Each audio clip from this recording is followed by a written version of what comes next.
एक समय की बात है जब पृथ्वी का संतुलन पूरी तरह बदल गया था। समुद्रों ने जमीन को निगल लिया और इंसान समुद्र के भीतर रहने लगे। उन्होंने कांच और स्टील से बने विशाल जल नगर बसाए। वहां ऑक्सीजन मशीनें, कृत्रिम सूरज और पानी रोधी घर थे।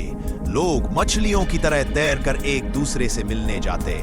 धरती पर अब जलचर जीवों का राज था। व्हेल, डॉल्फिन, ऑक्टोपस और शार्क अब जमीन पर सांस लेते, पेड़ों के नीचे आराम करते और समुद्र को देखने नीचे आते जैसे इंसान कभी पिकनिक के लिए जाते थे।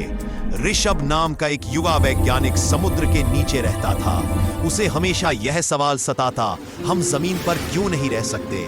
उसने पुराने ग्रंथों में पढ़ा कि कभी इंसान जमीन पर चलता था, खुली हवा में सांस लेता था। उसने एक मशीन बनाई जो समुद्र के ऊपर के वातावरण में भी इंसानों को जीवित रख सके। एक दिन वह मशीन लेकर ऊपर आया। वहां का दृश्य देखकर उसकी आंखें भर आई। नीला आसमान, हवा की खुशबू और तट पर खेलते हुए डॉल्फिन बच्चे। लेकिन तभी एक विशाल ऑक्टोपस ने उसे देखा और कहा, अब यह धरती हमारी है, इंसान नीचे रहो।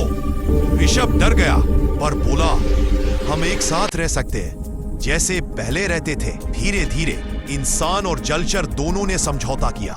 इंसान आधे पानी में और आधे जमीन पर रहने लगे।